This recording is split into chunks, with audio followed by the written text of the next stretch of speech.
哎呦，这谁家娃都冻青了，再晚一步命都得交代了。你家大人呢？他们下山了，我追了好久没追上，不要我了。你叫啥名？几岁了？月月，6岁。阿姨，我不赖着人，给我个暖和的地方就成。我会扫地，也会挖野菜，我给你干活来换。先别说这个了，再待下去你得冻坏。阿姨，我不是累赘，我自己能走。闭嘴，先跟我回家。不能留，这年景粮缸都见底了，多一张嘴，全家都得挨饿。可也不能把孩子再扔回雪地里。你们心善我知道，可家里什么光景你们也清楚。哥，他眼睛真大，冻得红彤彤的，像野兔。少看两眼，别把人吓着。奶奶、叔叔、阿姨，我不白吃饭，我会洗衣服，会扫地，会挖野菜，脏活累活我都能学。这些钱都给你们，求你们别不要我。他都把钱交出来了，这大冷天的，要是真扔回山里，活不了。阿姨，我能干活。从今天起你就在这儿住，不会再把你往雪地里扔。我话撂这儿，真留下他，往后吃苦可别怨我。先把命保住，再说别的。谢谢阿姨。留你不是叫你当客，曲家没闲饭，喂猪烧火挖野菜，你一样别躲。我能学，我学得快。那还不动筷子？吃不饱没力气干活，可没人惯着你。你光喝稀汤顶什么用？风一吹就得飘走了。我饭量小，喝粥就够了。少吃一点，他们就不会嫌我吃的多。他手都抖成那样了，再省就真得饿晕。冻了一宿还空着肚子，不抖才怪。把粥喝完。我真吃不下那么多，我不费粮。我说喝完，我家不留不听话的孩子。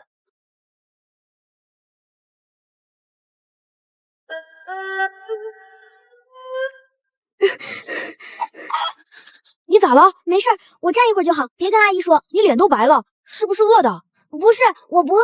不能说饿，说了像是故意要饭吃。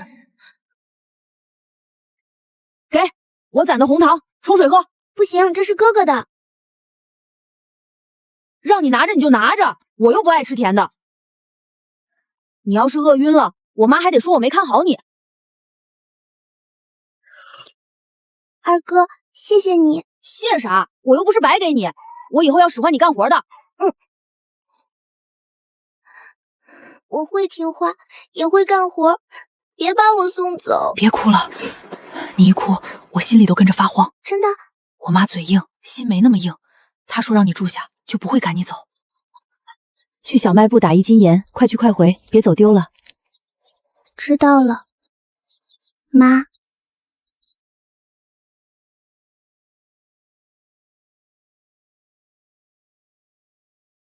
哟，这就是曲家捡回来的那个，看着倒白净，也不知是哪儿来的。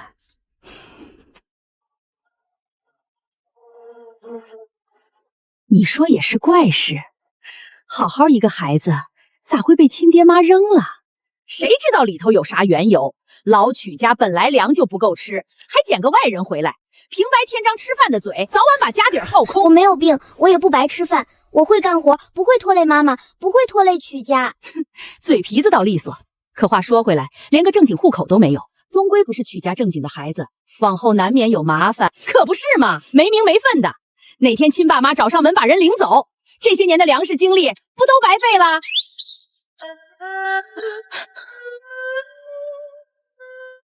你再说一句试试。嘿，看把这小子能耐的，我们说2句实话还不行啦？哥，别打架，妈知道会生气的。她是我妹妹，再乱说，我把你家鸡窝掏了。你说是你妹妹就是啊，没名没分没户口的，捡来的就是捡来的，还能变亲的不成？捡来的也是我家的人，比你成天蹲后面说闲话强。外人就是外人，说破天也没用。都是因为我，他们才被人笑话。哥哥，你们别吵了。你看看，他自己都不敢认，他认不认也轮不到你说。他以后就是跟我们一家过，你们少在这儿挑事儿。吵什么呢？桂兰，我们就是说2句实话。谁家的实话？一群大人围着个孩子下刀子，要不要点脸？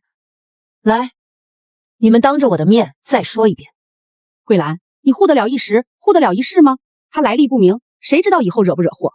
惹祸也是我家担着，轮不着你操心。我们也是替你提个醒儿。哟，这么好心，我家缺粮的时候也没见你送半条米，倒有空管别人家闲事。这丫头就是我的女儿，亲女儿，再敢乱嚼舌根，看我给你们烂事儿都翻一翻，信不信我把你们那点烂事儿都打一番？对，她就是我们的妹妹。王婶子，你家老二跟村东寡妇那点事儿，要不要我替你接着往下说？你胡扯什么？我是不是胡扯？你心里有数。你有空嚼我家的舌根，不如先把你家门关严。我再说一遍，这是我张桂兰的闺女，谁再敢骂她在孩子面前说些不干不净的东西，我撕烂谁的嘴！你真打算把她当亲闺女养？我养不养关你什么事儿？她在我家吃饭又不花你们钱，喊我一声妈，那就是我闺女。谢谢妈妈。谢什么？我就是看不惯闲人碎嘴，护得跟亲生似的。就是亲生的，听清了，月月喊妈。妈，听见了没？回家，走，回家。回家。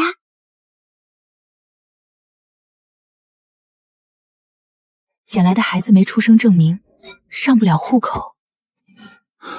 那怎么办？总不能一直黑着。妈，要是户口办不下来，我是不是就不能留在这儿了？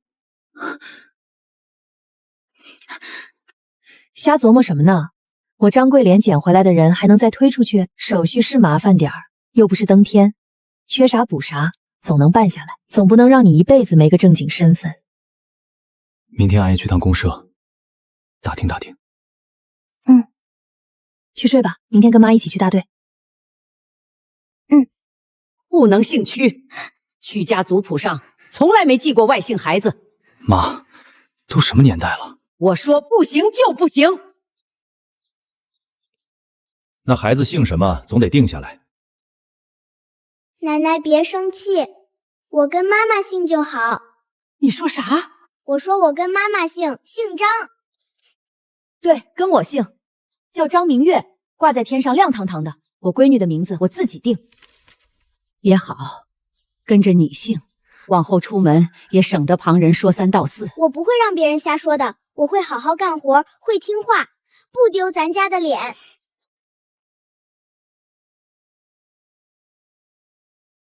孩子6岁了，今年秋天就能入学，学费、书本费你们得提前备着。上学就是认字吗？认字、写字，还学算术。那我以后能给妈妈算账，给奶奶读药方吗？能。他学东西快，想必认字也快，那就更别耽误。孩子有名字有户口，会识字，往后路就顺些。路顺不顺，也得看他自己有没有那个命。我有名字了，我的妈妈是张桂兰，我叫张明月，我是有妈妈的孩子了。大哥、二哥，上学除了认字还做什么呀？上学就是跟我一起走，放学一起回，还能下河摸鱼，上树掏鸟，学校热闹得很。我愿意跟大哥、二哥一起上学。大哥，老师会不会嫌我笨？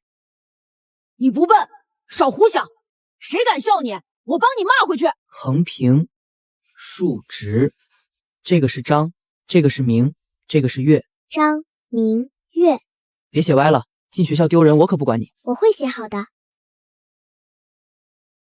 大哥，我学会了，你好厉害呀！可以教我大哥怎么写吗？还有妈妈、爸爸、二哥，还有奶奶。先不用着急，等上学了，老师也会一点点教你的。等你会写了，就把咱家人的名字都写熟。对，把咱家的名字都写出来。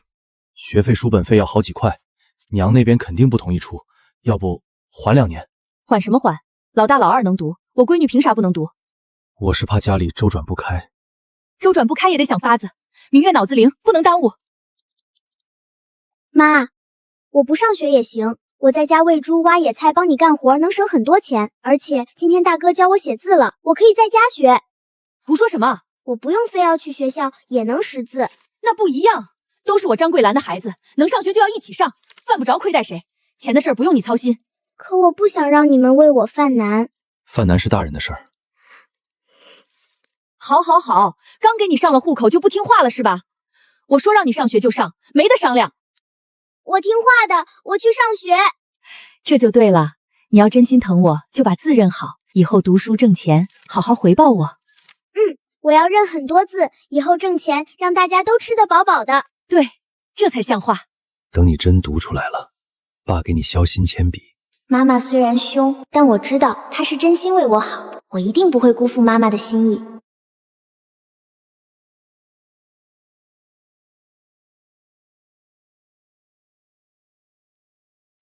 这是你娘留下的，我知道，真要卖？耳环放着也不能下载，换成孩子的学费，值。这是你娘给你压箱底的。我娘要是知道这钱是给孩子读书，她也会点头。别卖了，总有别的办法。我前几天听说供销社收草药，我上后山多挖一些，卖了换钱。不能让妈妈把耳环卖掉。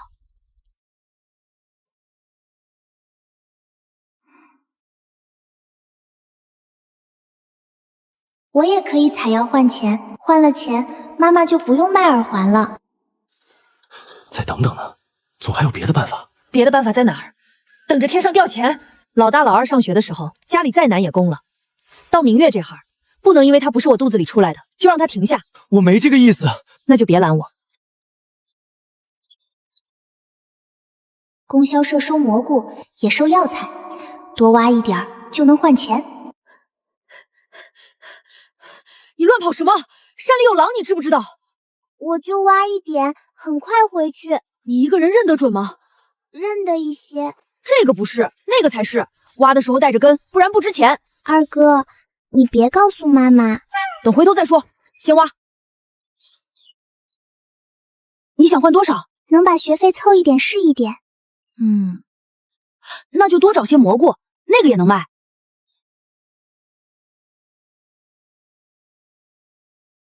二哥，这些真能卖钱吗？能卖多少我不知道，反正总比啥都不干强。吃两口。我不饿。少来这套，你晕倒了，东西还得我背。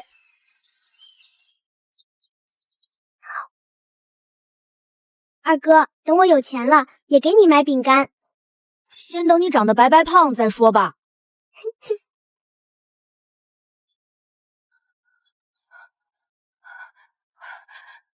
栋梁，张明月，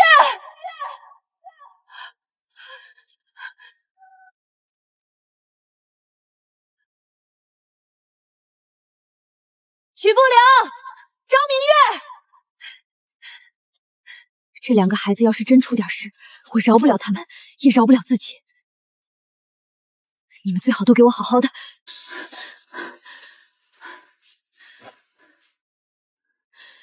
谁让你们私自上山的？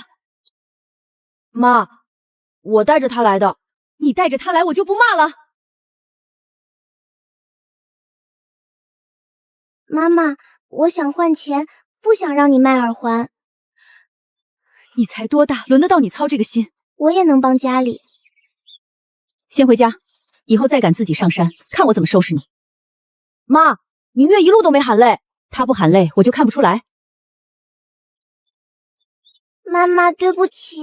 对不起，留着，以后少让我担心。妈，明月是怕你卖了耳环。我知道。谁认识这株草药？认出来，今天这堂课就算真学进去了。老师，这是蒲公英，能清热解毒，也能治咳嗽。你认得？我在山上见过。回家给奶奶吃。你真认得草药啊？认得一点。那以后你教教我。张明月，好好学，认草药是本事，认字也一样重要。是，老师。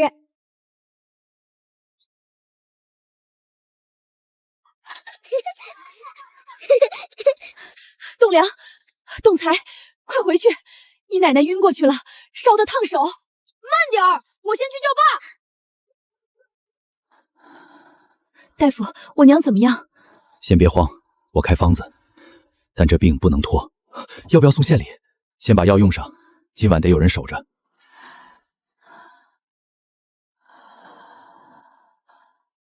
明月，你先跟两个哥哥去吃饭。我不饿，我想守着奶奶。这几味药都不便宜，先抓3副，得尽快吃，再拖下去还要出大事。我去县城扛货，连夜干。走。总能凑出来。几十里路，等你把钱挣回来，药都耽误了。柴胡、板蓝根，水，奶奶不能有事。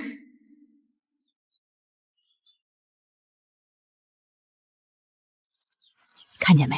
家里一有事儿，他先跑了，捡来的就是养不熟。放屁！我闺女不是那样的人。那她一大早上山做什么？做什么也轮不着你们编排。妈，我跟你去，你在家守着奶奶。要是明月回来，立刻让她别乱跑。她还真有这个胆子，我去村口问问，看谁见过她。张明月，张明月，你给我应一声。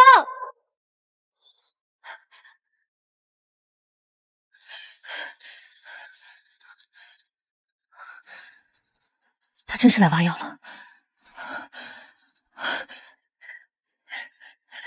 张明月，你应一声。再多一点，再多一点，奶奶就能吃药退烧了。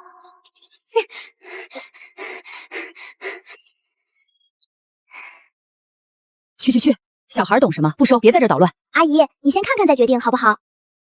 这野蘑菇是向阳坡采的，肉厚没虫眼，晒干能存大半年。这个是蒲公英，消炎的，都是今早刚挖的，根没断，叶也没烂。你一个小丫头，谁教你的？我哥哥教我山上认的。我家奶奶等着钱抓药，您就收了吧，我主动让2成利也行。下回挖了药材别往这儿送了，我上周拉去县城中药店，同样的货，人家比供销社多给3成钱呢。可不是嘛，就是山路远来回折腾，不然谁愿意在这儿让人家压价？你这孩子年纪不大，能耐不小。行，我收了。谢谢阿姨，您真是好人。快回家吧。家里人找不到你，指不定急成什么样。我记住了，县城药店能多卖3成，等奶奶病好了，说不定可以试试。妈妈找不到我，肯定要着急了。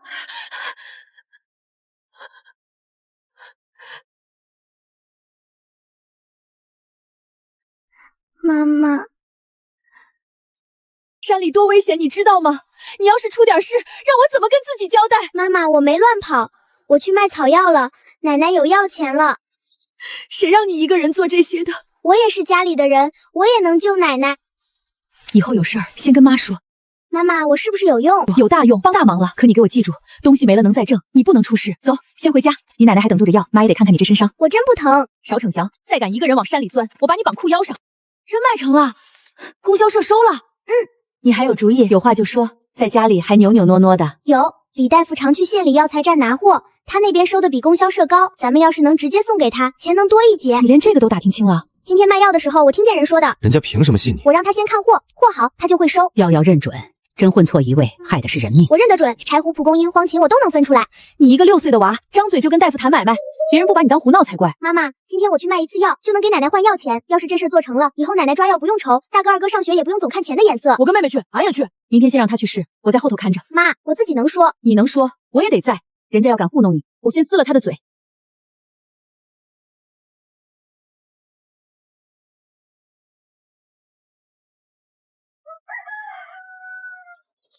李大夫，我想跟您谈个事儿。又是你这小丫头，昨儿卖药，今儿就拦路，胆子倒不小。这是柴胡，这是蒲公英，这是黄芪，都是向阳坡公新挖的，根壮叶茎，没掺杂草。你认得全？认得。柴胡退热，蒲公英消炎，黄芪去火，晒的时候得分开，潮了就坏药性。你拦我会只想让我夸你几句吧？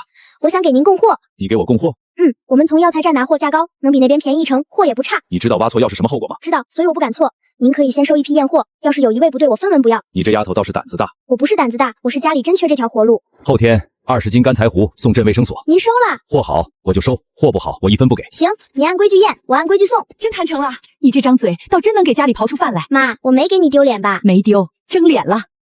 李大夫答应收货了，后天要20斤干柴胡。真成了，那还等什么？上山！急什么？先算清楚，20斤干货得挖多少鲜货，得晒几天，都得盘明白。我算过了，后山那片够，大哥背篓，二哥眼尖，大网回运，我来认药分拣。那我是不是也算有用了？有，你跑得快，能找着药多的地方。既然应了人家，就把货做扎实，别砸屈家的脸。奶奶，我记住了。我明天先去把晒药的席子翻出来。俺也去借2个大簸箕，真要做就别做得像闹着玩。我不只是能救奶奶，我还能给这个家挣出一条路。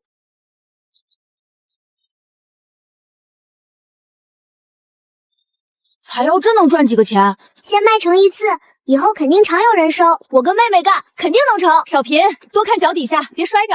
二哥，这些是你教我认的蒲公英。我只认识蒲公英，别的都是你在课上学的，我记得可没你清楚。没关系，我教你。你们看，紫花这个是柴胡，别跟野草混。黄芩挖轻点，断了掉价。二哥不对，这个不是柴胡，长得差不多。混进去的话，整空人家都不收了，白忙活了。行，我承认。我眼神差，挑杂草还行。您坐稳了，少管我。全家都忙，我也不能干看着。曲家全跟这个捡来的丫头瞎折腾，放着地不种，挖野草，早晚败家。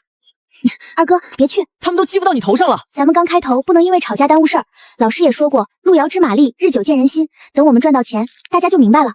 老师还教过这话呢。曲栋梁，你书都读到狗肚子里了。月月说的对，别人嘴素，咱家的日子还得自己挣，还挺护着。爱看热闹就站远点，别踩我家的药。小丫头有点用处。明天还上山？上，开了头就别半路退。行，等咱把日子过起来，看那些人还上哪里说闲话去。我一定把这事儿做成，把药都卖出去，给奶奶治病，帮家里赚钱，不再让别人说闲话。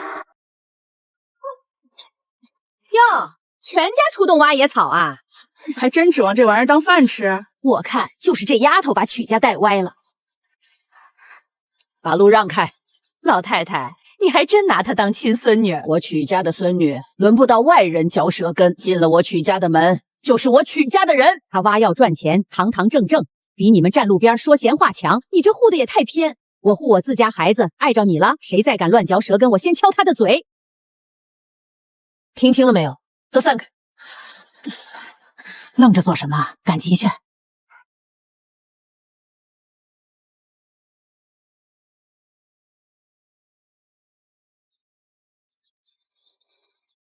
晒得干，杂质也少。是啊，您上次说的，都挑干净了，晒得干干的。做得不错。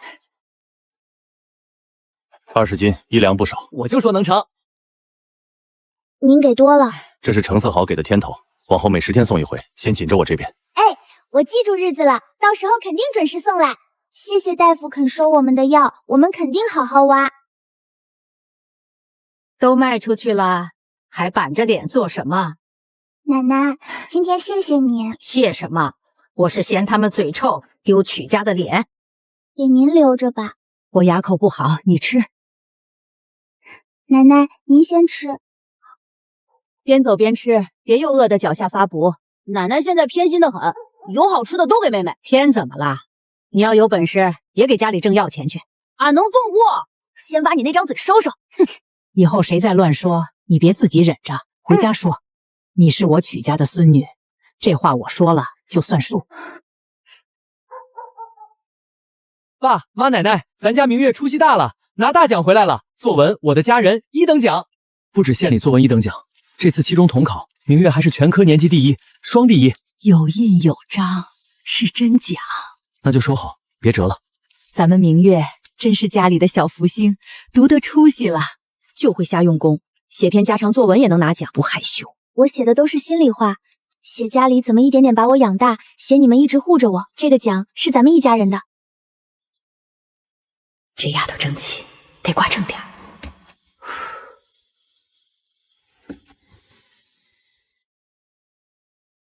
大哥，这道题思路对了，最后一步算错了。二哥，这题上周讲过，你再画一遍辅助线。我一看这些线就头大。头大也得看，中考可不管你头大头小。你少贫，先写。都别熬太死，脑子也得喘口气。妈，我真写不进去。那就先背古诗文，别闲着。大哥，你前进了20名，刚好贴往年录取线。真的？那我再冲一把。这几天别乱想，稳住会做的题，不丢分就是赚。二哥，我晚上再给你理一遍做题。说，县城工地招人，待遇怎么样？体力活辛苦，一天也就10几块。二哥，刚才干什么呢？等中考完，暑假我去县城找个零活，药店、文具店都行，不耽误念书，还能贴补家用。你的心思全都在学习上就行。你学习好，别因为杂事耽误学习。我顾得过来。小小年纪心思比筛子还密，先把试考好再说。家里还没到让你挣钱的份儿上，是这个理。正好，我也有句话说，这书我不读了。你胡说八道什么？我没胡说，我问过校门口的工人，县城工地招小工，管吃住，一天10几块，能攒下钱。大哥能冲重点，明月以后还要往远了读。我去打工，能分担不少。瞎胡闹！多大点人就想去扛活，书没读完，出去能有啥出息？不行，要打工也是我去，轮不到你。哥，你成绩够得着，放弃可惜了。我本来就不是读书的料，耗着也是白花钱。二哥，你别冲动，成绩差可以补，没到走这一步的地步。我不是冲动，我算过了，不如早点出去挣钱，划算。划算个屁！家里就是再难，也不差你这口读书的饭。你敢私自退学，我打断你的腿！张明月，全县第一！真是第一！好啊！桂兰，你可熬出头了，闺女全县第一，真出息！俺家娃要是有一半争气，我睡觉都能笑醒。那两个小子呢？萨哥也考上了，擦着录取线过的。考上了就行，能上就好，能上就好。那栋梁，俩孩子都有学上，我知足了。哎，栋梁呢？刚才不还跟在后头吗？我刚才还看到他在后边站着，一转眼没影了。妈，你们先在这等我，我去找二哥。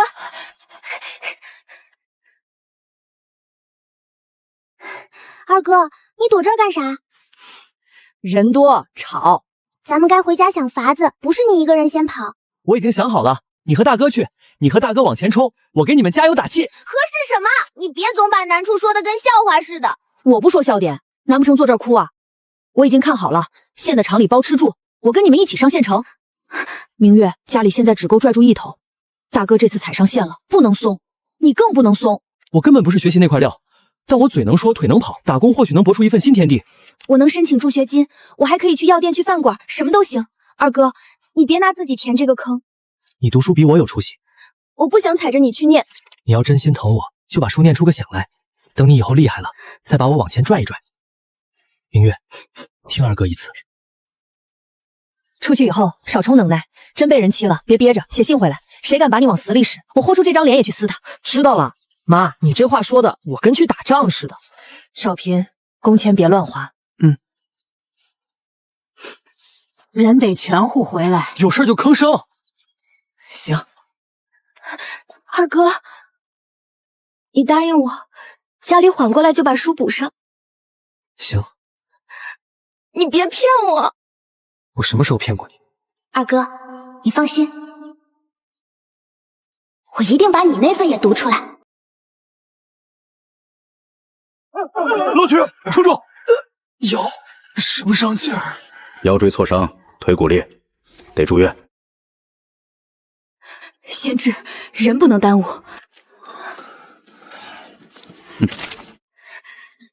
老曲自己没站稳，我算仁至义尽。我爸是在工地摔的，就是工伤。小丫头懂个屁！我不懂，我就去问懂的人。木板松了，工友都看见了。有本事你们去告！你这是赖账！医药费、误工费，你一笔都跑不了。叔，您只说实话，我爸几点上的工，在哪儿摔的？我看见了，他中午都没歇。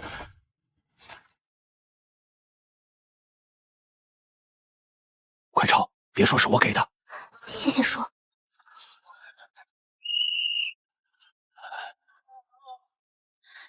三床家属，再不补费就得停药了。妈，您先守着爸。明天我去工地，我跟他一条一条算。他们不认怎么办？证据都摆在这儿，不想认也得认。哥跟你一起去。我爸屈国良工作时摔伤，这是诊断，这是工时，都是证据。医药费和误工费你都得出。几张纸就想讹钱？你不认，我就拿着这些去劳动所。小丫头，别给脸不要脸！你再冲我妹喊一句试试！又来一个闹事的，一家子凑齐了讨钱是吧？赖账的东西，也配说别人闹事？啊哈，原来是考上高中的文化人，怪不得嘴里的词一套一套的。不过考上了又怎么样？你爸躺着要钱，家里等着吃饭。我看你这学啊，80%是读不成了。尤其一个丫头片子，读再多书，到头来还不是得回家种地，能顶什么用？爸倒了，老二已经出去打工了，我是老大，这个家得我顶。哥，你别乱想，书我们想办法读，钱我们一起凑。凑不出来的。你成绩好，是全家的盼头，我去别的工地找活，多扛几次，医药费总能挣出来。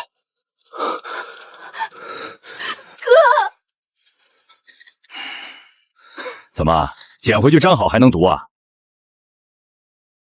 木板松动失修，安全防护不到位。我爸在工作时间摔伤，工伤认定清清楚楚，医药费、误工费、陪护费，你一分都赖不掉。3天，我等着你的答复。别逼我把事情闹大，你耗不起，我们更不怕耗。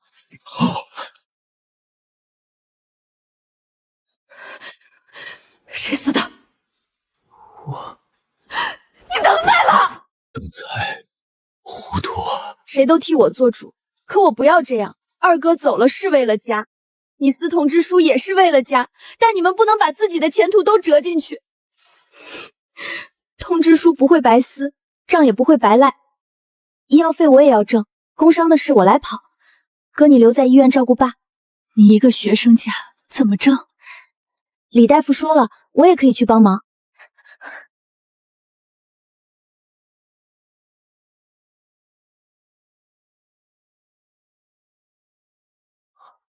这手速比我干3年的都准。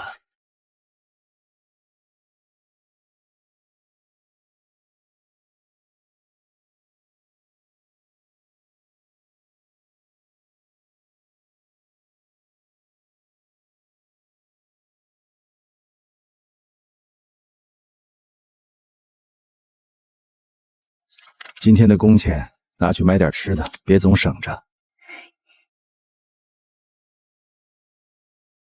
谢谢老板，我先下班了。这笔钱刚好够续上父亲下周的药费。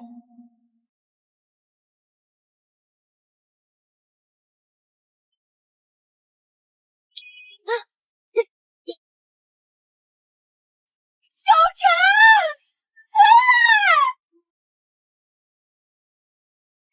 姐姐流血了。没事啊，别怕，你没伤着吧？姑娘，你怎么样？要不要紧？皮外伤面积不小，还有轻微脑震荡，先住2天观察。费用我来结，麻烦医生了。能不能别惊动我家里人？我爸也在这住院，怕他着急。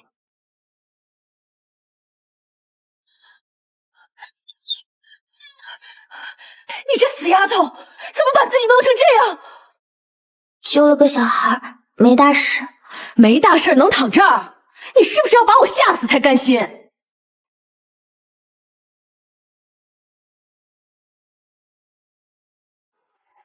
这是怎么了？你们一家子还真会赖在医院！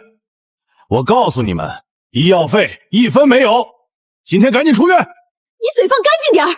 我男人是在你工地上摔的，你还敢上门撒野？你敢碰我爸一下试试？小丫头片子，你还敢喝？我不准敢喝。工时记录、工友证词、医院诊断，我手里全有。你今天不给钱，我就把材料递到县里去，连你工地安全不合格一块告。爸爸，就是这个姐姐救了我。怎么回事？林总，这是我们工地和他家的私事。我爸在你工地上受了重伤，所有的证据都摆在这里，而我们一家往工地跑了那么多次，都被你轰了出来。现在你说是私事，工地安全隐患不整改，还来医院威胁伤者，要不要我陪你去查一查？不用了，钱我会赔的，我就先走了，不打扰林总看望病人了。不能走，现在写赔付单，先把已经花的费用结清。还得写单子？口说无凭，金额、项目、付款时间都写清楚，按手印儿。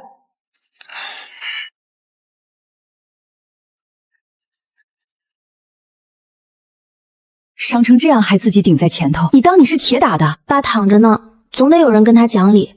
咱家不能平白吃这个亏。你这个年纪能把事儿扛得这么稳，不容易。他从小就这样，心里有数，嘴又硬。这回多亏了月月，也多亏了你们2口子。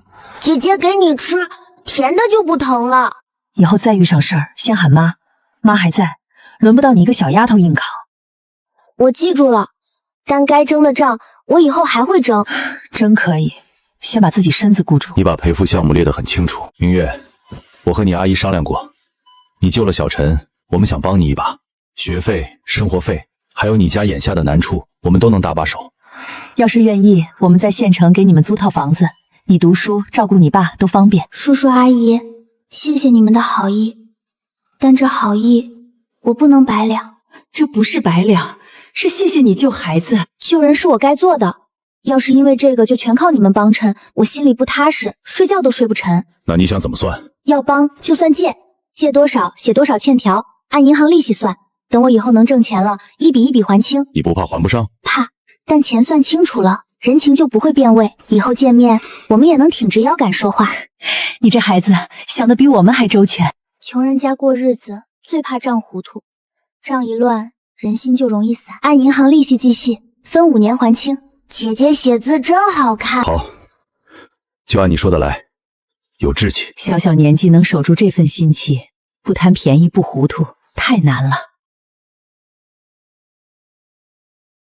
钱我也会赚，一起还。哥，你别去工地打工了，回去复读吧，书还能接着读。我不是读书的料，做教师节也坐不住，工地干着挺好，出力就能赚钱，实在。你怎么就不是读书的料了？你只是之前心思没在这上面。你答应我，别就这么放弃了，行不行？行。说话算话。好，我收着。我等你还钱，也等你把日子过起来。我一定还。等你有本事了，再把这张欠条拿回去。我绝对不会辜负所有人对我的付出。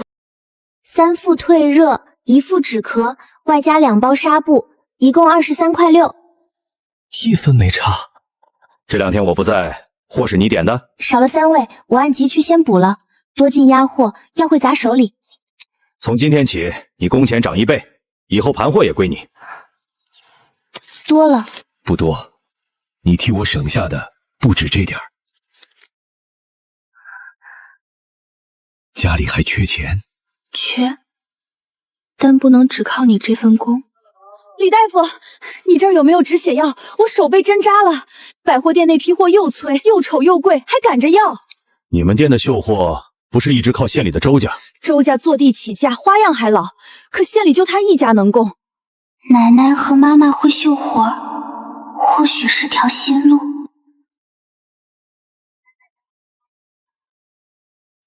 这话也太土了，土不土都这个价。哼，县里就我一家供货，不买拉倒。小姑娘，买不起别总摸。这块帕子用不了这么多线，边儿也锁重了，卖这么贵是因为没人跟你们抢。你懂什么？我妈会绣，我奶奶也会。你这东西我家做得出来。哼，乡下人也想给百货店供货，先把针脚走直了再说。这款式简单却最畅销，或许真的能使。你拿钱买这玩意儿干什么？我不是乱花，我看过了，这东西本钱不高，卖价很高。你想做绣活？不是做着玩，是拿去卖。针脚也就那样，做得出来是一回事，卖得出去是另一回事。咱家现在还欠着林家的钱，赔不起，所以不能大干，只能先试。你什么时候画的？在药店空档画的。这朵花心太满，绣出来发死。那就剪一圈，你看这样呢？只准是10件，赔了你给我把心收回书本里。行。桂兰，听说你家又要折腾新买卖了。药材刚喘口气，又想碰绣活儿。借来的钱还没还清呢，就敢折腾。看够了没有？我家做饭放盐，你们都想伸头闻一口。好心劝你，绣活是细活，赔了你别哭。他赔不赔，轮不到你们操心。真闲得慌，就回去缝你们自己的破裤子。听见没有？这买卖一旦砸了，外头嘴能把人淹死。那就别让他砸。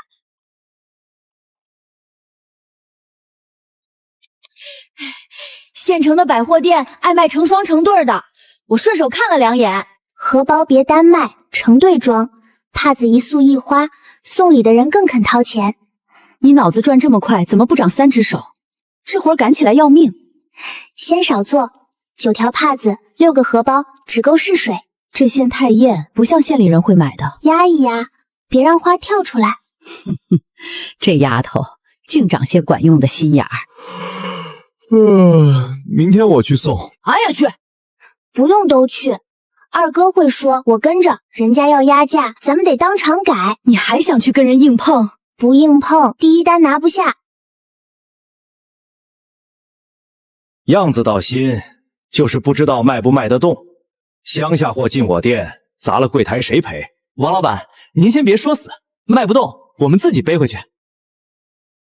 王老板，你真是什么货都敢收。两个乡下孩子能做出什么像样东西？您卖的是大花满绣，我们做的是素细细边。你家压货的是旧样，不是新货。你懂市场？我不懂，我只看哪个柜台空的最快。留5件试卖，3天后要是卖不掉，你们自己背走。卖掉了呢？卖掉了，再谈下批。王老板，你今天敢收他家的货，以后我周家的货就断给你。周家断货是你的事儿，可你这几个月价越抬越高，我也不是没数。你要为了几件破耙子得罪我？您不是怕砸柜台吗？我不着急您下决定，5件先挂出去，今天卖不掉，我们认。他周家是怕我们掀了他家招牌，这才急呢。货没卖，你敢碰坏1件，就按价赔。行，我今天就看看是老样顶用还是新样顶用。这个好，干净，还有成对的，拿来送人正好。没想到不到半个时辰，5件试货全空了。你们明天能再送20件来吗？能，20件能送，但价格得重谈。小姑娘，第一批刚卖掉你就加价？不是加，是回到该有的价。您要的是新样稳货，还要我们连夜赶工，价就不能按试货算。行，每件再加2成，但3天之内交货，交不出，以后你家的货别再进我店。3天就3天。你疯了？咱家现在几只手，你心里没数？所以不能只靠家里几只手。货真卖掉了，3天这单要是接住，后头就不是事，是长期的供货。缺人，我去找村里婶子。活可以分出去，规矩得先立住，针脚不齐，1件都不能进门。路过县里，顺手给明月找了点卷子，是不是来的不是时候？来的正好。姐姐，你要是忙不过来，我也能帮忙。桂兰姐，我说句实在话，高中是最重要的学习阶段，不能让明月耽误了学习。明月，读书和卖货，你只能先抓一头。要下雨了，布料还摊在院里，快收！你看着点儿，师傅可不能沾水。快收，去冻上！别雇人，先雇货，这单砸了，全家都白熬。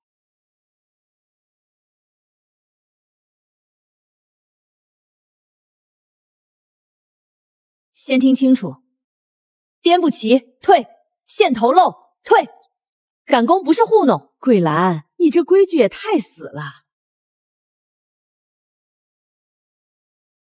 货进百货店不是送邻居，卖砸一会，以后就没人再收。那工钱怎么算？合格的当天结，不合格的不进账。钱现成，活得像样，谁也不差你们1分。姐姐，你的月考卷子老师发了。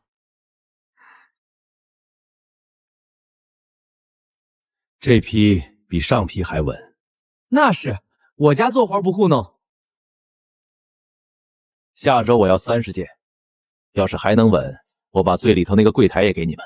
下周嫌多？小姑娘，你这回还敢不敢接？你自己看，短短1个月，排名从年级前列掉了10几名。你有脑子，也有狠劲儿，可你现在把劲儿使错了地方。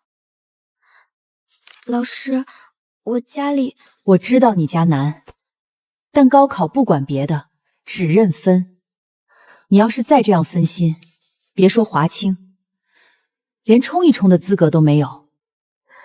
回去想清楚，你到底是要救一时，还是要救一辈子？卖完了，第2批也卖完了，王老板还要加单，这回咱们是真要起来了。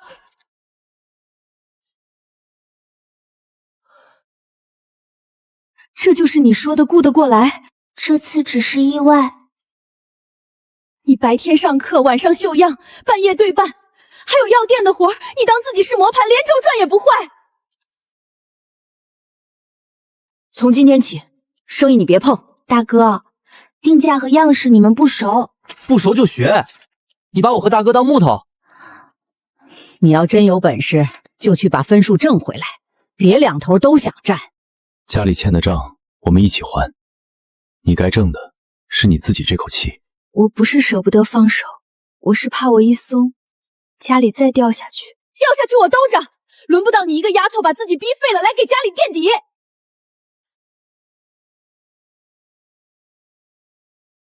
我白天说的话，你当耳旁风。我就看一眼。你不是神，家里这几年是你一步一步拽起来的，我认。可你要是现在把自己拽塌了，前头那些都白受。妈，我怕我一撒手，钱断了，货砸了，家里又回原来那样。我不想大家再过那样的日子了。那你就看清楚，这个家现在不是只有你一个人，你能带着我们走到这儿，我们也能拖你往前走一回。今晚起，你指定学习。今天起，曲家绣坊不许你插手，你只管去考大学。听栋梁的，别看了。路上吃。晚回来也别惦记这头，天塌不了。考不上大学，你回来我收拾你。张明月，看着我，你不是为一张录取中支书在考，你是在给自己、给家里考一条谁也抢不走的路，听明白没有？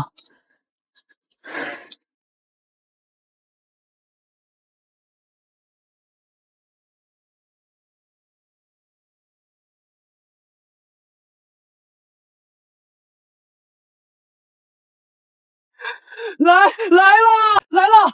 县里来送喜报了。张明月同学高考全省第3名，被华清大学录取。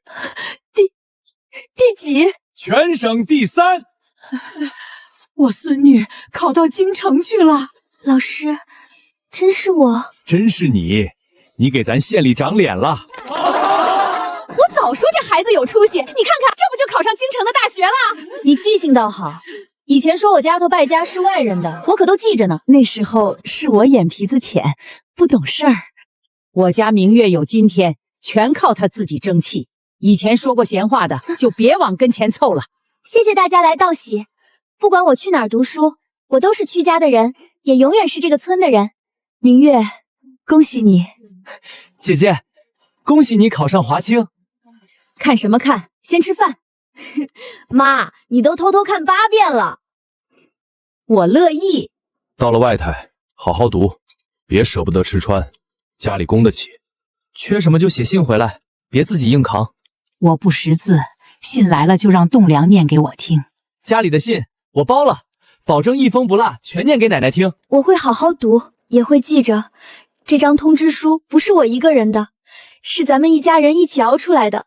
你只管往前走，家里有人守着。去了京城，我打算多看看城里人穿什么，怎么做生意，怎么摆货。咱家这绣活以后说不定还能往更大的地方做。你有主意，终于可以大展拳脚了。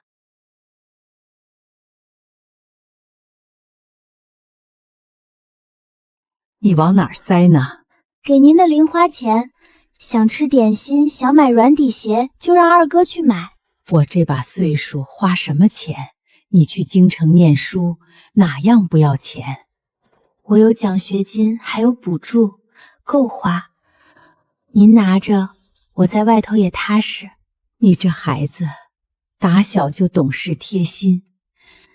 早些年奶奶糊涂，心眼窄，没少给你冷脸子。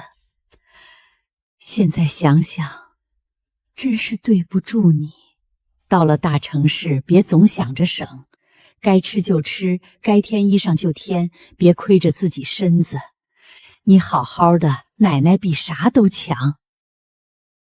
试试厚薄。妈，这也太厚了，我带不了这么多。京城秋天冷得早，冬天更冻人。我给你做了2床，一面垫1床盖，带不了也得带。到站先找学校接撤点，安顿了就给家里报平安。缺钱缺东西就写信，别硬扛。想家了也写，我认字快，回信比谁都勤。咱家现在生意稳，人手足，你别老惦记往回赶，好好读你的书。去吧，检票去，别回头瞎想，好好读你的书。记着，你不是一个人在外头。掌柜啊！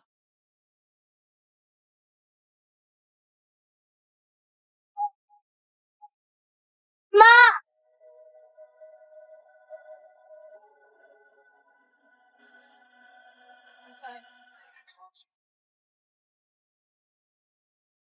从今天起，我得走得更稳，书要读出来，路也要闯出来。等我在京城站住脚，就把家里人一个一个接过去。这趟车不是终点，是我把全家日子接起来的第一步。可算等来电话了，到宿舍没？我给你塞的厚褥子铺上没有？窗户漏不漏风？关不严就找宿管说，别硬扛。都铺好了，妈。宿舍向阳，宽敞得很，不漏风，你别惦记，我这边都顺顺当当的。顺就行，食堂饭别净挑便宜的吃，该吃就吃。谁要是给你气受，你记着人，别自己憋着。知道了，你在家也少熬夜赶秀活，才不点货让大哥二哥多分担点儿，别什么都自己扛。还用你教我？赶紧挂了，长途电话费贵着呢，省点钱买本子买笔。家里的绣活，县城的销路，京城的市场。妈，我知道怎么做咱家的生意了。年轻款都在抢，真正被忽略、最肯反复买的是35到50岁的女性。你一个大一新生，供应链从哪儿来？我家做过绣活，也跑过货，我知道衣服贵在哪儿，杂又杂在哪儿。先试单，不压货。如果第一批卖不动，资金链怎么扛？砍款，不赌脸面，只保现金流。卖不动的不追加，卖得动的边卖边改。答得不花，能落地。散会下来找我，方案不错，眼光也准。学校创业中心有工位，布料样衣资源，我可以帮你牵线。李教授，我拿得出结果，不让您白帮。我帮的是项目，不是人情。你先把样衣做出来。他一个新生，凭什么李教授单独给资源？你们真信他靠本事？那不然呢？谁知道他会不会装可怜，专挑老师下手？你再说一遍，怎么做得出来还怕人说？你说我能接，你把老师拖下水我不接。底稿、记录、邮件都在，我能一页页摊给你看。李教授偏帮你，这是大家都看见的。他帮的是能做事的人，你不服，拿方案来比。你少摆出一副清高样，一个乡下来的，真当自己多干净。我从哪儿来，不归你管。你再往我和老师身上泼脏水，我直接报系里。丢人的不会是我。张明月，可算找到你了。郑老师说他接到了一封举报信，说你和李教授有不正当关系，让你去办公室找他一趟。老师，我不等学校来查，我先把该交的都交上来。你知道这事儿闹大了，先停赛也不是没可能。我知道，所以我不能等。方案哪天写的，哪天改的，谁提过意见，都能对上。你怀疑是谁传的？我只认能落纸的东西。食堂里谁听见，谁转过话，我会一个个去找。学校会查，你先稳住，不要和同学正面起冲突。不闹，我只把话说清。老师，李教授是被我连累进来的，查的时候请把他那份也查干净。明天之前，系里会组织一次核查会。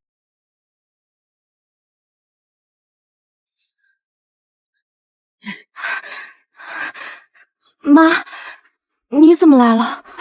坐车来的，长腿走来的，难不成飞来的？我不是说了，我能处理。你能处理，跟我该不该来是两码事儿。别人都骑你脖子上了，我还闲待在家里装不知道，那我这妈当的也太省心了。事情还没定，我怕你来了跟着受气。受气？谁给我气手，我当场还回去。你妈我是那么没用的人吗？昨晚没睡吧？你别看这些，自我认不全，理我认得清。谁先张嘴撒谎，我辨得出来。行，您来都来了，我不拦着。食堂那天你在场，苏晓说了什么？你照实说。我也记不清了。记不清他说啥，倒记得把话往外传。你这是糊涂还是心里有数？阿姨，我没想害他，我就是听别人说。听谁说的？是苏晓。前几天在水房，他跟我们几个人说的。他说李教授总单独见你，还说你靠关系拿工位。足够了，签上名字，按个手印吧。张明月，你郑老师电话打传达住了，说明天上午9点，系主任主持核查这事儿，苏晓你还有李教授都得到场。行，明天我也去，我倒要看看他那张嘴有多硬。主任，他还把家长带来，这是想逼我认错吗？我妈来是怕我被人按着泼脏水，连个作证的人都没有。学校不是菜市场，什么人都能来闹。你这张嘴倒挺会挑地方。学校不是菜市场，你怎么还把嚼舌根那套带进来了？我说的都是大家看见的。他一个新生，李教授凭什么只帮他？凭这个方案从立项到答辩17次修改都有时间，李教授只在公开工位见过我。还有，这是你跟你一起造谣人的证词。苏晓，你还要解释吗？就算是我转的话，也不能证明他跟李教授没问题。证据摆这儿了，你还闭眼硬顶？谁家姑娘书不念，专练这张坏嘴？主任，我不要吵赢，我只要一句正式道歉，还李教授和我一个清白。苏晓，当场道歉，写书面检讨，报院里备案。再有下次，按校规处分。对不起。不是冲地板，看着人说。张明月，对不起。李教授，对不起。记住，学问做不出来，可以再学，人坏了最难补。明月姐，凌晨，你怎么在这儿？我跟外公来学校办事，远远看着背头像你，就赶紧跑过来了。你们这是？外公，我当时在县城差点出车祸，就是姐姐把我救了。原来就是明月救了小陈啊！原来您是凌晨的外公，您之前从没提起过。合着凌晨就是您外孙啊，太有缘分了。缘分归缘分，项目归项目。明月，项目还是要加油，我可不会徇私。我知道，项目的事儿我一样不会含糊。校制成一场联合实践的名额，我给你争下来了。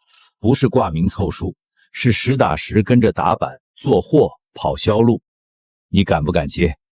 接。想清楚，真落地了，打板试样出货，哪一回出了岔子都得你自己担着。我来京城读书，不是为了拿张奖状回去摆着的。3天后，合作厂的盖销科长来看第1版样衣，你提的中年款线我给你留了一个展示名额，做得出来就留，做不出来就按原计划只上年轻款。3天，这么紧能赶出来吗？勤点才见真本事。李教授，这操作间我今晚就想用。好，交给你了。洗印费有限，样照只能拍1组，拍年轻款最稳。中年款挑人，上镜不显好。稳不等于对，年轻人拍的再亮，也不是衣服的目标客群。进货的都是年轻人，他们爱看年轻款。掏钱的是30、40岁的女同志，还有给妈买衣服的姑娘，得让他们一眼看出合不合适。那你找谁拍？我妈。阿姨没拍过照，放不开的话，这批样照就白拍了，百货站等着要呢。张明月，再说一遍理由。这条线就是做给像他那样的人，他穿得住，这条线就站得住。行，结果你自己担。我担。我不行，我来是给你撑腰的，不是上镜出洋相。不是出洋相，是帮我把这条线立住。厂里那么多人，非找我干啥？我做衣服的时候想的就是你，上山下地，赶集看货，穿什么方便，哪儿松哪儿紧，我都清楚。我知道没用，得别人爱看。别人爱不爱看，得拍了才知道。连你都不肯穿，这衣服才是白做了。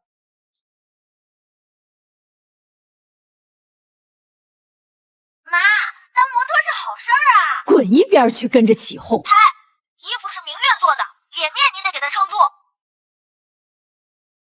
反正又合身，就试一回，不行马上撤。行，我就试上一回。阿姨太紧张，怕是拍不出效果。要不换专业的，现在改还来得及。我就说不成，别耽误你正事儿。我花钱请你拍衣服，不是挑人。今天只有他能穿出我要的样子，拍不好我换照相馆，不换人。妈，别想拍照，就当在家出门前替我板一脚。别动，再来一张。柜台营业员说模特太土，像路边拉来的阿姨。撤了吧，我给你添乱了。现在撤等于认输。问的人多，签单的少，再拖样照就白印了。标题改成给自己也给妈妈的一件秋装，每份目录铺详细尺码表，加印小尺寸上身照随货发。有人问只讲版型面料，别的不接话。你确定？我做的是生意，不是赌气。他们现在挑是没看懂衣服给谁做的。你别为了照顾我硬扛。我不是照顾你，我是信这张片子。西关供销社加订15件藏蓝款，好，下周一准发。人民商场女装部要40件中年款，没问题。风向变了，有人说阿姨穿的真实，追着问订货。单子起来了，面料要涨30%，不加钱排不上生产。他这手卡脖子。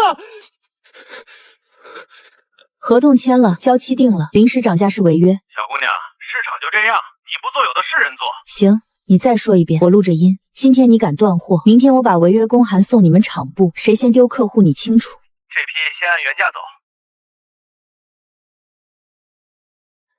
大哥，家里秀工全开。二哥，调门店库存过来，今晚第一批补货必须发出去。行，马上办。瞎猫碰上死耗子。阿姨，这哪是死耗子，订货量翻了2倍多。终于有给我妈穿的实诚图了，像活人穿的，不像摆样子。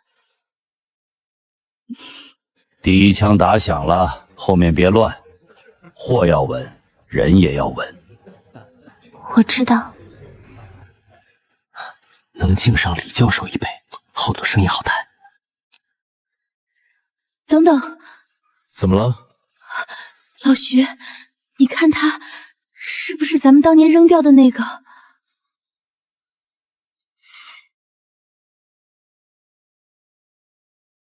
是他，眉眼跟我年轻时候一模一样。别光看脸。刚才那桌那个姑娘，什么来头？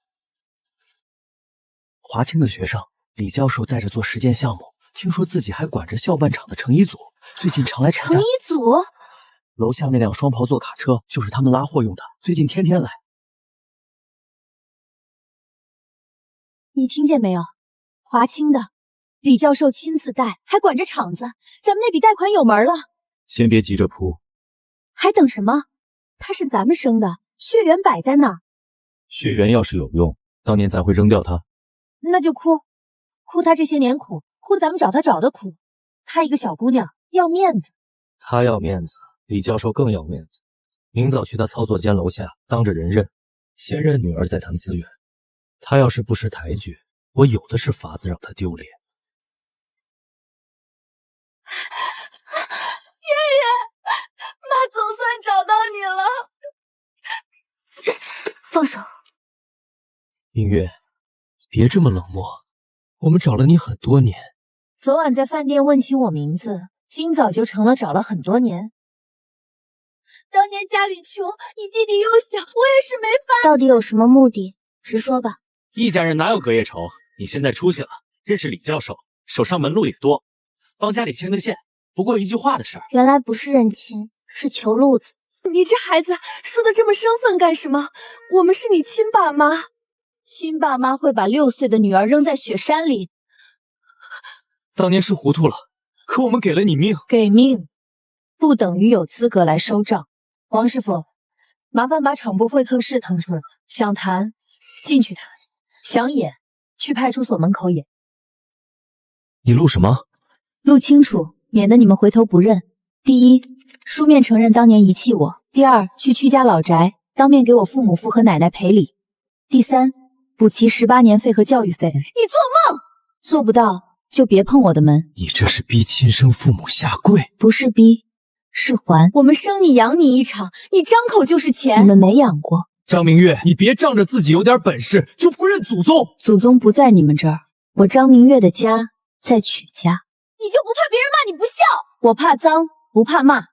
给你们1天，要么按我说的做，要么滚出我的生活。好，你硬气，那你别后悔。查他父母老家在哪儿，他不认，我们就去找能让他认的人。老太太，我们是明月亲生父母，今天来接女儿回家。接？6岁那年你们把他扔雪里，要的是他死，现在他长大了，你们倒想起接了？那是家里有难处。再说了，血缘摆在这儿，户口也该迁回我们名下。你也配提户口？徐家养他这些年我们认，你们开个数，该补的补。听见没有？这2口子不是来认人，是来算钱。我们一个当妈的连女儿都见不着，难道还不能急？你急的是门都没摸着，不是孩子这些年怎么活？当年真是他们扔的，我就说这脸皮也太厚了，哪有这么认亲的？你少在这瞎说，孩子本来就是我徐家的血脉。他姓张，也姓不了你这个狼心狗肺的徐。他发高烧那腕是桂兰抱着他跑镇上，他上学交不起钱，是栋才栋昌良退下来的书给他顶着。你们来认，倒是把这些年空着的恩情补偿了。再往前一步，我先砸你脸！谁在我家门口闹？正好，你们是曲家人吧？把明月的户口本拿出来，再把这些年占的便宜吐出来。你再说一遍。我们亲生父母来接女儿，你们拦着不放，不是图钱是什么？认亲后，张明月每月赡养2000，优先给徐家安排项目和门路。哟，认亲协议都写好了。原来真是充钱来的，脸都不要了，这是上门把手还我！急什么？不是要讲理吗？我帮你讲清楚。明月成年了，户口归他自己，轮不到你。他是我肚子里爬出来的，也不是你想扔就扔，想收就收。他再怎么说，也得给亲生父母养老送终。你先学会当个人，再谈当爹。张口就是养老，闭口就是项目。你们这不是认亲，是上门打劫。许家抢我女儿还打人，哭大声，最好把派出东也滚。拿上东西，滚！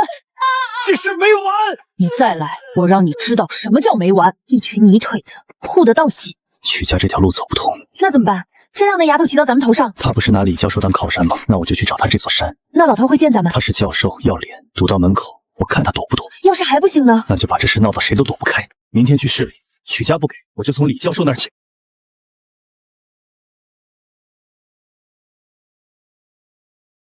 你哪位？我们是张明月的亲生父母，来找李教授说点家事。家事不该找到我外公门口。你年纪小，不懂。明月被曲家挑唆，不肯认我，李教授是他老师，劝一句就成。明月姐有没有被挑唆，我比你清楚。不让，你一个小孩别多事。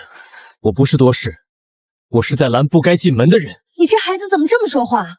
我们再怎么着也是明月的父母。父母2个字，不是拿来吓人的。李教授，您学生不认爹妈，您也不管吗？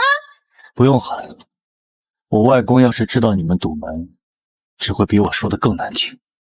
放手。李教授，我是明月生父，想跟您谈合作，也谈谈孩子的事儿。我不跟遗弃孩子的人谈合作。当年的事有误会。 6岁孩子丢在雪山，误会不了。明月姐救过我命，你们没资格替她安排以后。小孩子懂什么？我懂她这些年是怎么走出来的。你们今天来不是认女儿，是认门路。今天堵门的事，楼里张阿姨、王叔叔都撞见了，都能作证。明月是我的学生，我帮他是因为他值得。你们再来堵门，我直接报警。您是教授，说话也太绝了。对无耻的人，不需要留余地。要不要帮你们叫派出所的同志？麻烦您留个见证。行，都护着他。对，讲理不听，那就别怪我换法子。曲家不让，李教授不见，那个小崽子还敢冲我们吼！他们不是都爱护张明月名声吗？那我就把他忘恩负义的名声给他登出去。能成吗？给钱，什么都能成。喂，是城南晚报吗？我想求你们帮帮我，我女儿考上大学就不认父母，还让养家扣着户口。记者同志，我们实在没活路。标题你们可以往大了写，越像回事越有人看。明天见面，我带照片和材料，版面大一点，钱不是问题。想上报可以，先说清楚。我女儿小时候走丢，被曲家抱走，现在她出息了，曲家拦着不让认，还逼我们赔钱。有证据吗？有。我们失散了快20年啊！他现在做什么？华清的学生，管着校办厂的成衣组，在本地百货圈小有名气。他最在乎脸面，你们一登，他肯定出来认。这稿子要是有问题，责任你们担，我担。他那边要是反告你们诽谤呢？他不敢。他要做生意，最怕把这事闹大。明天出，标题我来起。他们说的无必是事实，但华清学生拒绝赡养亲生父母，这噱头足够大。明月姐，百货商场那边说联展柜台先暂停，还有2家供销社要退订单，说咱们人品有问题。刚才还有人把报纸拍到传达处，问咱们是不是专门骗老人的。先统一回复4个字，等待事实。不解释吗？现在解释，只会替他们抬热度。张同学，新闻我们看到了，周末的展位先压一压，等风声过去再说。给我2天，最多2天，2天后没结果，我换别的牌子。他们这是要逼死我们。他们是在赌我会乱，会妥协。通知所有人，今天照常出货，谁也不准出去跟人拌嘴，到处解释。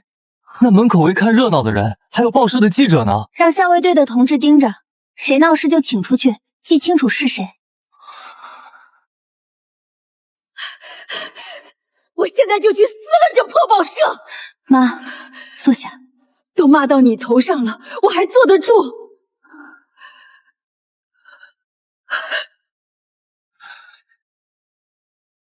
曲家村那边的电话录音我都记了时间，还有今天外公家门口的事儿，楼里好几户邻居都愿意作证，笔录我都整理好了。还不够，我当年捡到你时那个破布包，我都留着。足够了，足够让他们闭嘴。小报能写脏话，我就去更大的地方说真话。不上报，不私了。我上市电视台的访谈节目，当着镜头说。他们要是敢在节目里倒打一耙，我就当场跟他们对。妈，你不用为我冲锋，我说事实，你护住自己就够了。行，你说，我陪你去。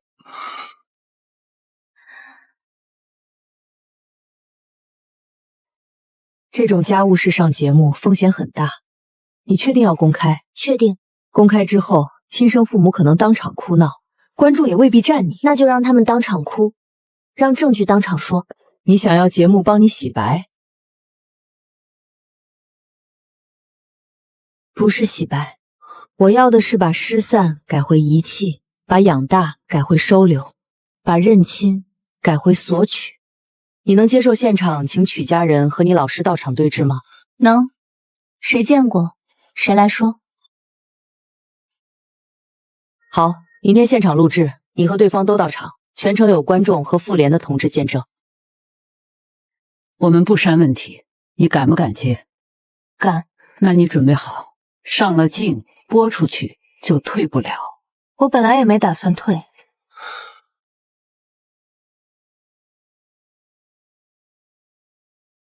您好，我们是民生面对面，想请您明晚到场，对您登报所述内容做公开说明。如果不来，我们会如实播出您举准对质。老徐，这能去吗？不去更晚。去。他不是想把事儿摆到台面上吗？那就摆。可他手里要是真有当年的东西呢？有也得要死不认。那要是节目里连曲家人都叫来呢？来了更好，人多才乱。明天见。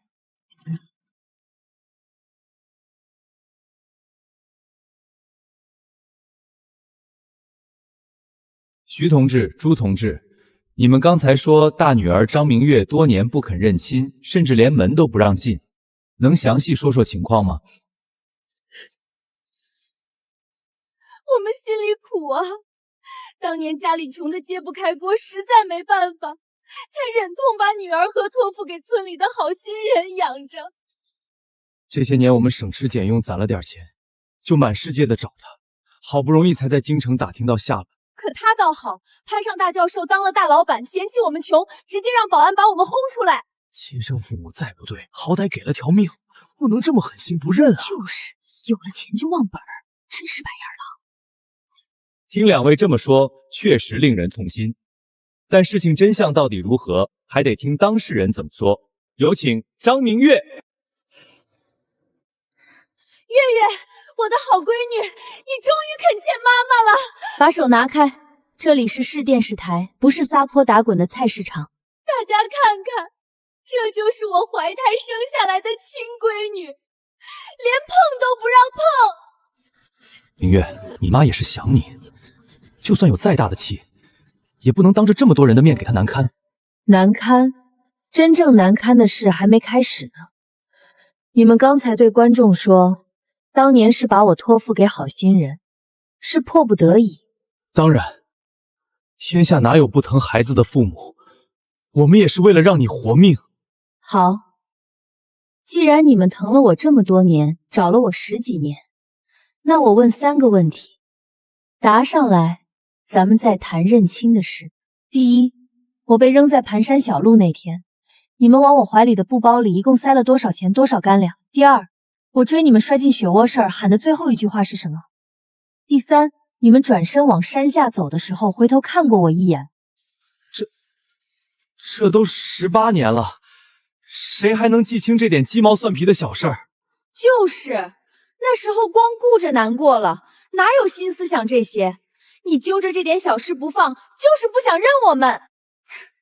鸡毛蒜皮，在你们眼里，一个6岁孩子在雪地里能不能活下来是鸡毛蒜皮的小事。你们是去哪儿找的？梦里吗？连孩子带了啥都不知道，这哪像找了10几年的？刚才哭得那么惨，不会全是装的。张同志，今天咱们主要是解开误会，你还有什么想跟大家说的？你们说迫不得已托付好心人，那我就让大家看看你们是怎么托付的。这就是你们那天塞给我的全部东西，几毛钱，一个连雪都挡不住的薄布包。这块补丁是我养母给我补的。你们扔了我的那天，这个布包就是我全部的家当。你胡说，这都是你编的，是你养父母教你拿来污蔑我们的。老天爷的大王虽然认亲，他破烂东西来栽赃我们啊！我不活了！张明月，你为了不给我们养老，连这种谎话都编得出来，你就不怕遭报应吗？报应？当年把我扔进雪窝子让我自生自灭的人都没遭报应，我怕什么？演够了吗？问问当年亲眼见过我被捡回来的人是怎么说的。麻烦接通1号线。喂，电视台吗？我是曲家村的胖婶儿。您好，胖婶儿，关于张明月同志当年的事，您了解多少？我也跟村口那帮老娘们说，她是捡来的野丫头，丧门星，吃曲家的白饭。可后来我亲眼看着，这孩子6岁就拎着个小篮子上山挖药，手都被树枝划烂了也不喊疼，懂事的让人心疼。这18年，别说什么亲生父母找上门，连个打听的人都没有。现在人家孩子出息了，就跑出来认亲要养老，我第一个看不惯。我是王婶儿，就住明月家隔壁。当年他奶奶病重，他一个6岁的娃，天不亮就往深山里钻，挖药换钱给奶奶抓药。人家是用真心待曲家，曲家也是用真心待他，哪像这两口子图人家的钱。太缺德了，这跟杀人有什么区别？还有脸上电视要养老，赶紧滚下去！现场观众请冷静，接下来我们请出最后一位证人，张明月同志的养母张桂兰同志。我是张桂兰，明月的妈。我没啥好说的。我闺女6岁进我家门，懂事孝顺，跟着我们吃糠咽菜，没享过一天福。她是什么样的人，我这个当妈的比谁都清楚。今天我把话放这儿，明月是我曲家的人，谁要是敢往她身上泼脏水，敢欺负她，我张桂莲第一个不答应。大家别信他们母女俩唱双簧，就是这个女人当年故意藏着孩子不让我们找，现在看着孩子出息了，就攥着不放，拿孩子当摇钱树。刚才打电话那2个都是他们村串通好的托儿。对，我们才是亲生父母，血浓于水啊！哪有亲妈会害自己孩子的？明明是他们挑唆我们母女关系，想霸占我闺女的家产。你们说我妈挑唆，说村里人是托。那好，咱们听听你们当年住一条巷的老街坊是怎么说的。老徐家那2口子心可不是一般的狠。当年徐建斌做杂货生意赔了钱，急得团团转，就去找算命的瞎看。人家说他家大丫头命硬，克富又克财，必须扔得远远的，才能保住儿子和家里的生意。那天晚上2口子在屋里嘀咕了半宿，第2天天还没亮，外头下着鹅毛大雪，徐建斌就拿个旧布包裹着孩子，往盘山小路那边去了。回来的时候2手空空，还跟街坊显摆，说总算把那个倒霉累赘甩掉了，以后家里就能转运发财了。畜生都不如，为了句算命的话，亲闺女都能扔雪地里，还有脸上电视要养老，脸都不要了。假的，全是假的，这是你找人配的音。张明月，你为了不认我们，故意设局陷害我。你动一下试试，我看你今天敢碰我闺女一下。放开我！你们都是一伙的，你们合起伙来欺负人！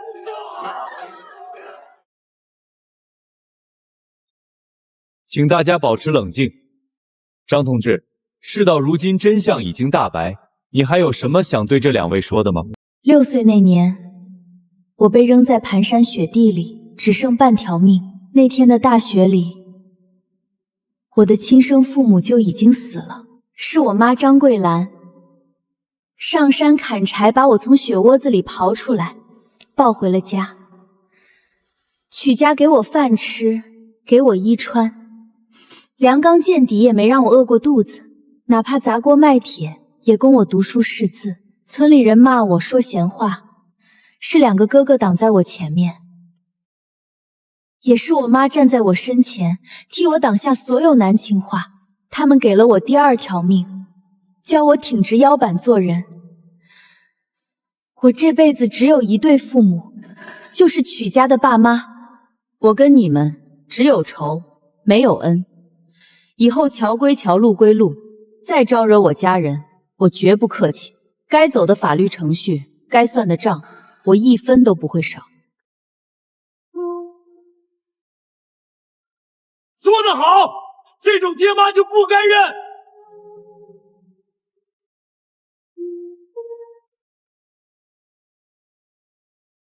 徐同志，当年遗弃女儿，心里有过一丝愧疚吗？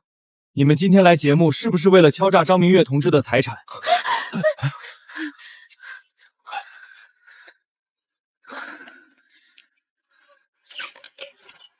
明月姐，快喝点水润润嗓子。刚才我都替你捏把汗，还好真相大白，太解气了。紧张什么？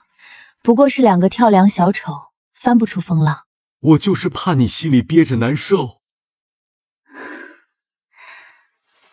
我不难受，这种情绪早就没有了。行了，你马上高考了，别为这些事儿分心，赶紧回去复习，别耽误功课。对，王经理，中年款还有货，马上给您发，还要追加500件，没问题，我这就加急排单，明天一早，您一早就放装车。大妹子，恭喜啊！是啊，刘英姐，这可是大喜事儿。我们家月月啊，打小就聪明懂事儿，现在上了电视，给老屈家长脸了。让利2成，不3成，只要老板您跟我签合同。你这种人能把亲生闺女扔雪地里，跟你这种人打交道不踏实，没准哪天就把我坑了。没有远见。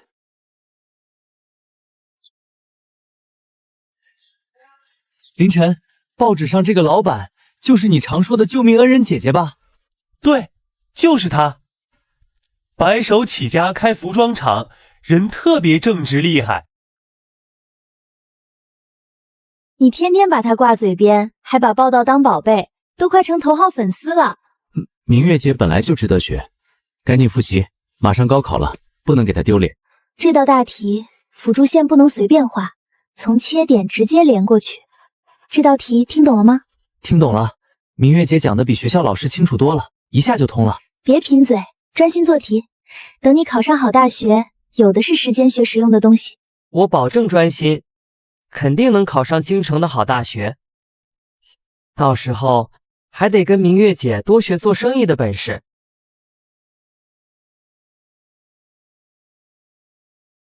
行了，快上去吧，别送了。明月姐，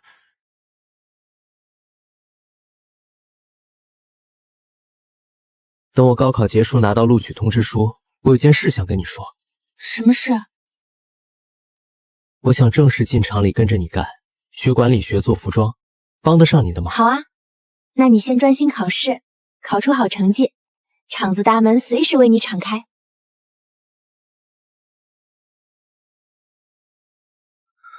我一定要考上京城的好大学，学好本事，堂堂正正站在明月姐身边。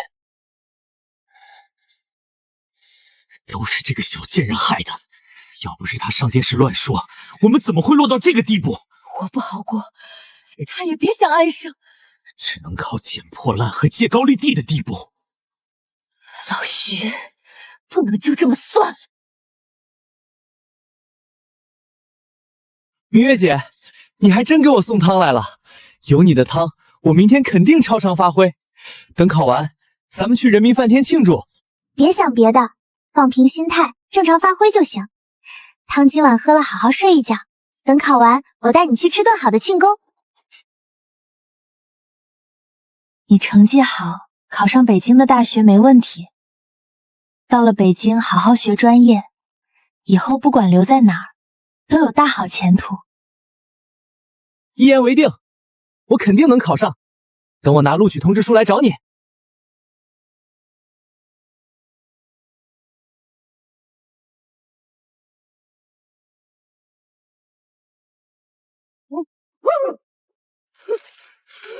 出大事了！怎么回事？为什么京城百货大楼和3个县城供销社同时要求退货？明月，是面料，这批大货的面料出了严重问题。你摸摸，布料一扯就变形，下水还严重掉色，经销商都炸锅了，说我们以次充好，要全额退款，还要赔名誉损失。这栋3入库面料是宏达布厂送的，肯定是他们偷偷把优质棉布换成了劣质混纺布。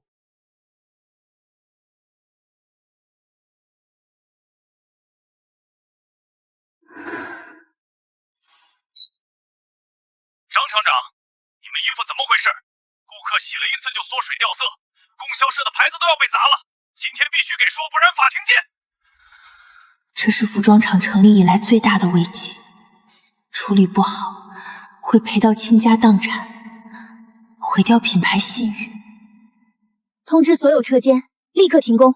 大哥，带人封存仓库里所有这批面料的成衣和半成品，一件不许流出去。二哥跟我去车间，连夜抽检劣质面料的证据。这事先别告诉凌晨，马上就考试了，绝对不能让他分心。这下完了，供销社全退货，厂子不会要倒闭吧？那下个月工资怎么办啊？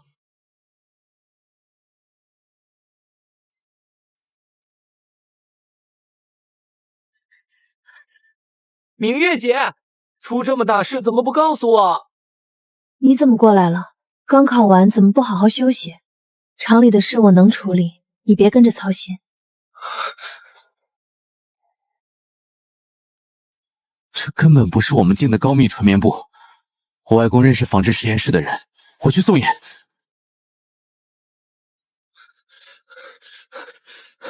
明月姐，结果出来了，这是最劣质的再生混纺，起球掉色还会过敏，是宏达布厂故意偷换批次，坑咱们的钱。好个宏达布厂，敢在我眼皮子底下玩阴招！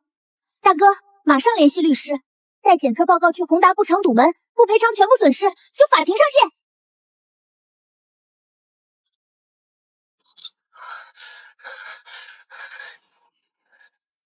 布料厂认全责，货款、退货损失一分不少，全赔给我们了。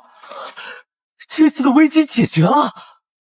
对了，还没来得及问你考得怎么样？感觉挺好的，题大多都练过，估分够北京那所中东大学的线，肯定不辜负明月姐你这段时间给我补的课。行，没白熬那些夜。等这阵子彻底忙完，人民饭店那顿庆功宴，姐给你补上。再给你准备份升学礼物。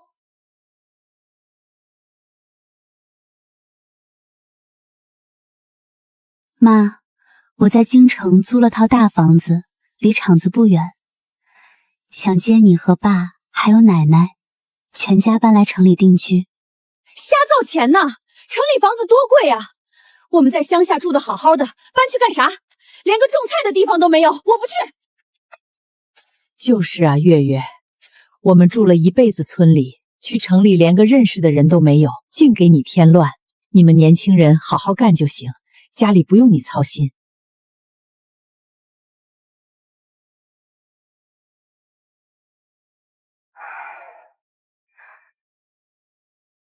明月姐，你看这个，驱动财管仓储质检，驱动领馆市场拓展，张桂兰管门市销售，每个岗位都贴他们的个性。长辈不是不想来，是怕添麻烦，觉得自己没用。你得让他们知道，厂子离不开他们，你也离不开他们。你这孩子心思倒是细，谢谢你了，小林。大哥、二哥，厂子规模扩大，我一个人盯不过来，仓储质点只有大哥铁面无私的性格，我才放心。还有二哥，你嘴皮子活络，京城商场专柜急需你打开销路。我们没自己干过这么大的买卖，能行吗？没干过可以学，自家人不用设防。厂子现在是上升关键期，你们忍心看我一个人撑着？你们来帮我了，那能放心爸妈和奶奶孤零零在老家待着？更何况妈的模特照可是咱们宣传的中流砥柱。行，大哥明白你意思了，我这就回去劝咱妈。放心吧，明月，就算绑，我也把咱妈绑来京城。咱们一家人就得整整齐齐，不能让你一个人受欺负。妈，我最近天天熬夜，饭都吃不上。厂里外人干活偷奸耍滑，我一个人盯不住。门市部现金流大，没自己人听着，我晚上都睡不踏实。哎呦，我的傻闺女，你别急，妈明天就收拾东西过去。谁敢欺负你，我拿扫把他们赶出去。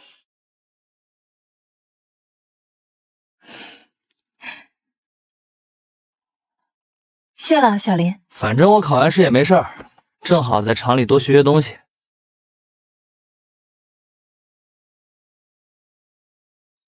行了，别看了，老宅子跑不了，想回来随时能回。孩子们在城里有出息，咱们是去享福、去撑腰的，该高兴。我就是住了一辈子，心里放不下院里那片菜地、老槐树，实在舍不得。那咱们现在回去？那可不行。月月厂里里外都缺自己人盯着，我不能丢下他一个人扛。哎呦，这房子也太锃亮了，得花多少钱啊？妈，你看这上面写的是谁的名字？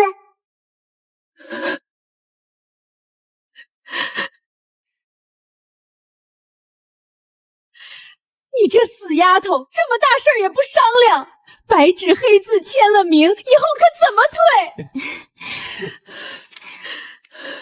从今天起，我正式任命启动财管仓储运输和生产质点，半件赝品不许流出去。曲栋梁负责跑市场，拓展供销社专柜。张桂兰女士负责核心门市局的销售和管账。这件线头没剪干净，重做。领口缝歪2毫米退回去，谁说情都没用？这是我妹妹的招牌。拿下了3家大型供销社的年度合作，继续保持。各位街坊乡亲，本店今日新开张，全场服饰开业酬宾全部85折，面料柔软耐穿，尺码齐全，中老年、年轻人的款式都有。进店随便试穿，不买也没关系。路过的街坊都看看啊，这家店老板是我亲生闺女。你们俩还要不要脸了？电视台闹得还不够丢人？大家看啊，就是这个农村老太婆霸占我女儿，还想打人，没天理了！小李，把店里那台黑白电视机搬出来，插上电。大家都看清楚了，这2位当年因为算命一句话，把6岁的我扔在深山雪地里等死，是我养母把我救活养大的。他们今天来闹，不是为了认亲，是眼红我生意好，想来敲诈勒索。原来是当年扔孩子的狠心父母，太缺德了！法院都判了还来闹，这是吸血鬼啊！老板人这么正，衣服肯定靠谱。走，进去买。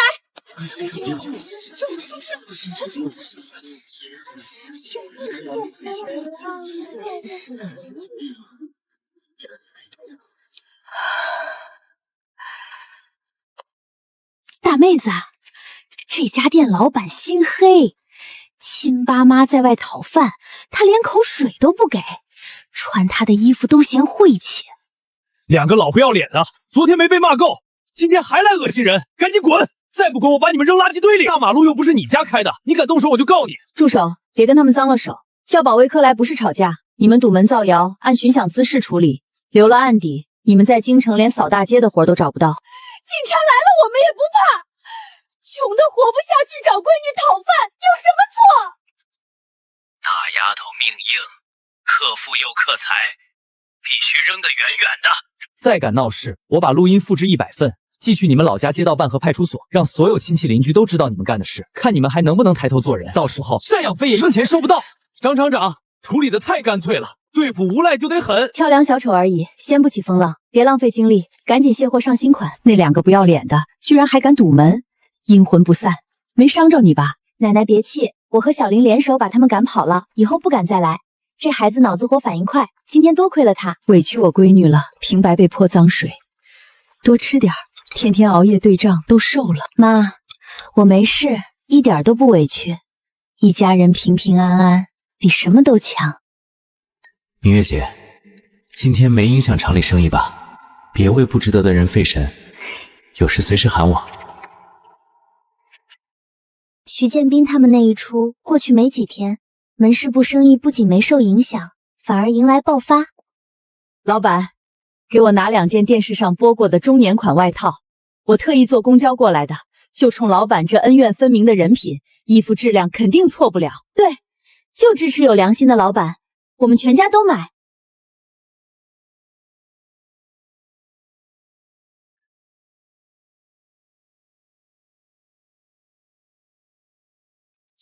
明月，你猜这几天营业额翻了整整3倍，好多看热闹的人最后都买了衣服，咱们因祸得福啊！要不要趁热度在晚报打个广告，再宣传一波？二哥，我们是做服装的，不是靠做深深卖惨，只有做好版型和质量，谁也不许拿来当一阵风。我明白，我这就去交代，咱们用质量说话。凌晨，那天多亏你反应快，拿录音机镇住老赖。大哥是粗人，这杯酒干了，你随意。屈大哥、屈二哥太客气了，明月姐帮过我，我搭把手应该的。咱们两家走得近，跟一家人一样，不用见外。月月，妈说句实在话，小林人品正，遇事也稳当，是个好孩子。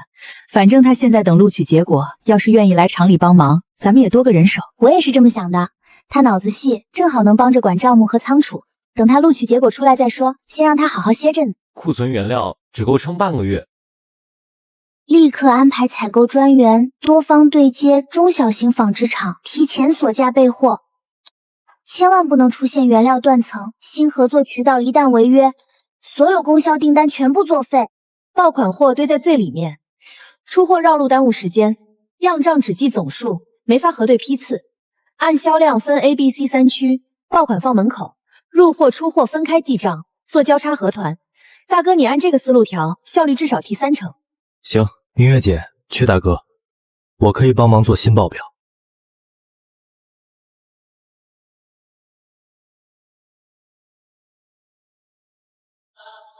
我按新方法试一试，这新脑子就是好使。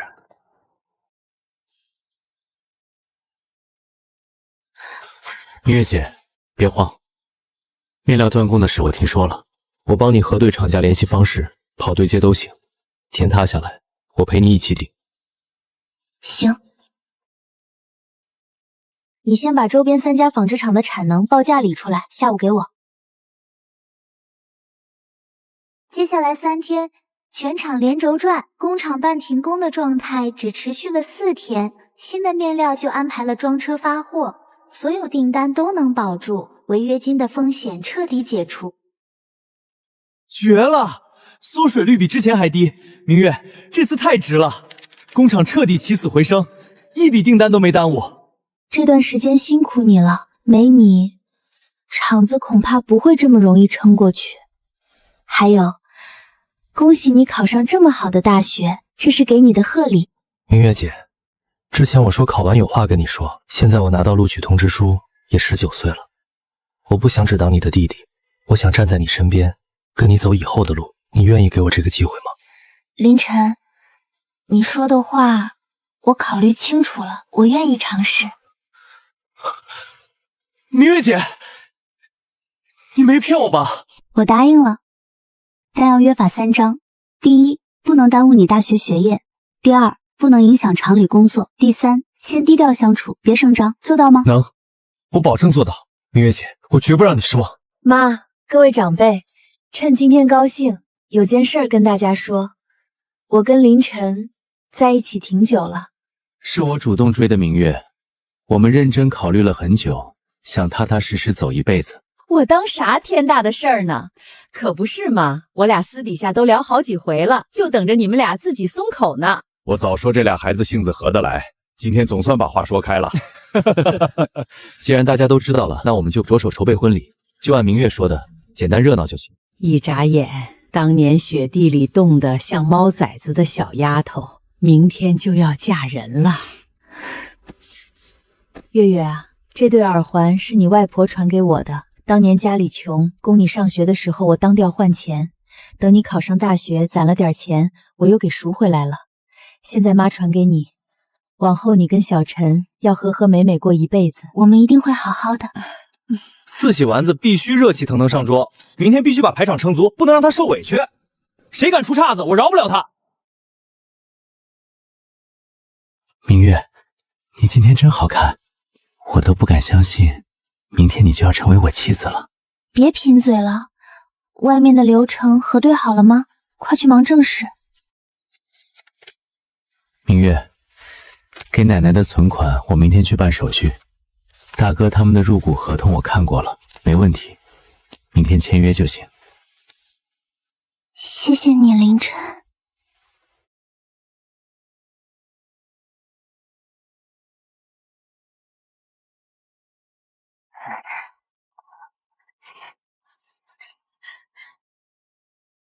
今天是我这辈子最安稳、最幸福的日子。站在这里，我最先想说的不是爱情，是恩情。22年前，我被扔在盘山雪窝，只剩一口气，是我妈上山砍柴，把我从雪堆里刨出来，揣进怀里，暖回了一条命。那时候我攥着破布包，怕被再扔掉，是我妈把窝头推我碗里，说曲家没闲饭，但也不会让我饿着。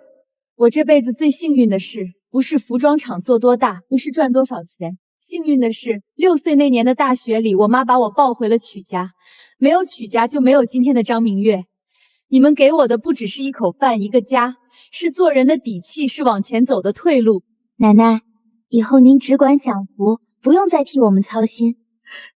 好，好。